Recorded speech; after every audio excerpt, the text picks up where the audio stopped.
ادھر غزنی کو اسلامی سلطنت کا مرکز بنانے کا منصوبہ تیار ہوا تو ادھر ایک منصوبہ سبکتگین کے قتل کا بھی تیار ہو گیا۔ یہ الپتگین کی بیٹی کے منگیتر ابو اسحاق نے تیار کیا تھا۔ رتھوں کی دوڑ کا اہتمام کیا گیا۔ یہ فوج کے سواروں کا مقابلہ تھا جس میں سبکتگین کو بھی شامل ہونے کے لیے مدعو کیا گیا تھا اور اس میں ابو اسحاق کو بھی شامل ہونا تھا۔ بہت وسیع میدان میں مقابلے کے لیے رتھیں کھڑی کی گئیں۔ ہر ایک کے آگے ایک ایک گھوڑا جتا ہوا تھا۔ پہلی دوڑ میں 20 رتھیں تھیں۔ دوڑ شروع ہوئی تو ابو اسحاق نے اپنی رتھ کچھ آگے لے جا کر سبکتگین کی رتھ کے قریب کر لی اور اس کے پہلو کے ساتھ اپنی رتھ کو دوڑانے لگا۔ سبکتگین نے دیکھا کہ ابو اسحاق اپنی رتھ ذرا آگے لے جا کر اس کی رتھ کو ایک طرف ہونے پر مجبور کر رہا تھا۔ اس نے پہلے تو نظر انداز کیا، لیکن جب ابو اسحاق نے یہی حرکت دوبارہ کی تو سبکتگین نے اپنی رتھ اس کے گھوڑے کے قریب کر کے اسے ایک طرف دھکیلنے لگا۔ تماشائیوں نے چیخو پکار بپا کر رکھی تھی۔ رتھیں ہوا سے باتیں کر رہی تھیں۔ ابو اسحاق نے اپنا ہنٹر جو وہ گھوڑے کو مار رہا تھا وہ سبکتگین کو دے مارا، مگر سبکتگین نے اپنی رتھ اس کے گھوڑے کے ساتھ ہی لگائی رکھی۔ ابو اسحاق نے اچانک چلا کر کہا، خدا کے لیے ایک طرف ہٹ جاؤ۔ سبکتگین نے اپنی رتھ پرے ہٹا لی اور اس کے ساتھ ہی ابو اسحاق کا گھوڑا زمین میں دھس گیا۔ رتھ اوپر کو اٹھ گئی اور گھوڑے سے آگے آ گری۔ ابو اسحاق ہوا میں اڑا اور اپنی الٹی ہوئی رتھ پر گرا۔ پیچھے آنے والی رتھ کا گھوڑا چونکہ بہت تیز تھا اس لیے وہ جلدی رک نہ سکا اور ابو اسحاق کی رتھ پر چڑھ گیا اور ابو اسحاق جو گرنے سے بے ہوش ہو چکا تھا اس کو کچلتا ہوا آگے نکل گیا۔ سبکتگین نے اپنی رتھ روکی اور واپس آ گیا۔ سب دوڑتے ہوئے وہاں پہنچے تو سب یہ دیکھ کر حیران رہ گئے کہ وہاں ایک گڑھا تھا جس میں ابو اسحاق کا گھوڑا گرا ہوا تھا۔ اس میدان میں اس سے پہلے ایسا کوئی گڑھا نہیں تھا۔ وہاں درختوں کی لمبی اور خشک شاخیں بھی تھیں۔ ابو اسحاق مر چکا تھا۔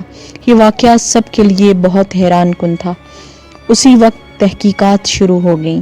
الپتگین نے یہ اعلان کر دیا کہ جو کوئی اس گڑھے کا راز بتائے گا اسے کافی انعام دیا جائے گا۔ شام تک راز فاش ہو گیا۔ اس دوڑ کا اہتمام ابو اسحاق نے ہی کیا تھا۔ اس نے اپنے ایک ہمراز دوست سے کہا تھا کہ وہ سبکتگین کو دوڑ میں شامل ہونے کے لیے کہے۔ دوست نے یہ کام کر دیا تھا۔ ابو اسحاق نے رات کو یہ گڑھا کھدوایا اور اس کے اوپر خشک ٹہنیاں رکھ دیں اور اوپر کچھ مٹی بکھیر دی۔ گڑھے کی باقی مٹی میدان میں پھیلا دی گئی تاکہ کسی کو شک نہ ہو۔ ڈھکے ہوئے گھڑے پر اس نے کوئی نشانی رکھ دی تھی۔ ابو اسحاق دوڑ کے دوران اسی لیے اپنی رتھ سبکتگین کی رتھ کے قریب لے آیا تھا کہ اسے گھڑے کی سیدھ میں لے جائے۔ سبکتگین کو تو معلوم ہی نہیں تھا کہ اسے موت کے گھڑے میں لے جایا جا رہا ہے۔ اس نے ابو اسحاق کی رتھ کو اپنی رتھ سے پرے دھکیلنا شروع کر دیا تو اتنے میں گھڑا بھی آ گیا۔ یہاں ابو اسحاق نے چلا کر کہا کہ خدا کے لیے ایک طرف کو ہٹ جاؤ، مگر اب وقت ہاتھ سے نکل چکا تھا۔ ابو اسحاق اپنے ہی کھودے ہوئے گھڑے میں اپنے گھوڑے اور رتھ کے ساتھ ایسا گرا کہ موت سے نہ بچ سکا۔ اس نے اپنے دوستوں سے کہا تھا کہ سبکتگین کو مار کر وہ الپتگین کی بیٹی سے شادی کرے گا کیونکہ سبکتگین کی زندگی میں اسے ایسا ہوتا ہوا دکھائی نہیں دے رہا تھا۔ خدا نے تمہیں کسی عظیم کام کے لیے زندہ رکھا ہے، الپتگین نے سبکتگین سے کہا۔ میں تم سے وعدہ کرتا ہوں کہ میرے منصوبے کی کامیابی کے لیے تم نے اگر وہی کارروائی کی جو تم نے بتائی تھی تو تم میرے داماد ہوگے اور مجھے اس پر فخر ہوگا۔ اس واقعے سے 1 سال بعد غزنی کا حکمران عبد الملک مر گیا۔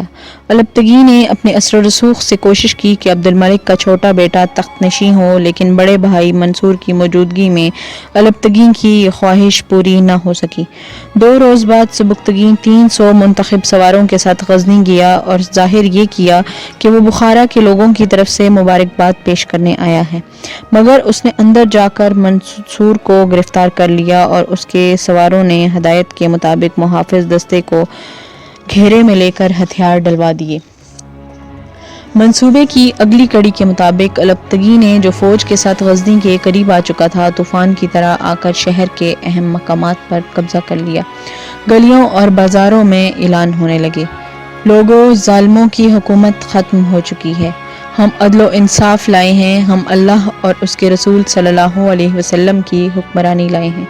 پہلے روز سے ہی ایسے احکامات جاری کیے جانے لگے جو لوگوں کی فلاح و بہبود کے لیے تھے۔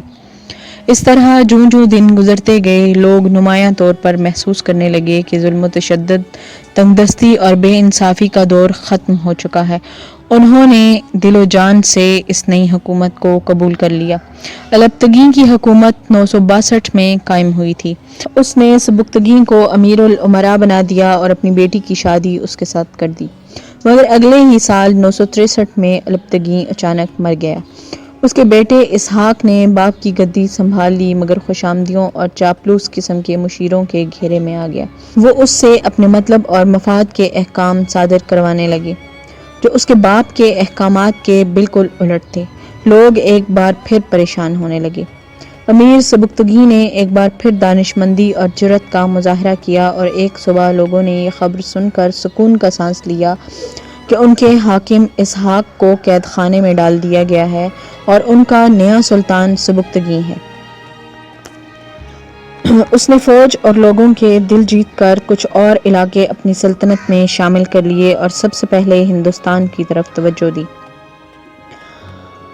اپنی حکمرانی کے عرصے کے دوران اس نے ایک رات خواب میں دیکھا کہ اس کے محل کے ایک کمرے میں ایک درخت پیدا ہوا جو بڑھتا گیا اور بڑھتے بڑھتے اتنا بڑا ہو گیا کہ چھت پھاڑ کر اوپر چلا گیا اور اتنا زیادہ پھیلا کہ آدھی دنیا پر سایہ کرنے لگا۔ اس خواب نے سبکتگین کو پریشان کر دیا۔ اس نے اپنی بیوی کو یہ خواب سنایا تو وہ چپ رہی۔ اس کے فوراً بعد ان کے گھر بیٹے کی پیدائش ہوئی۔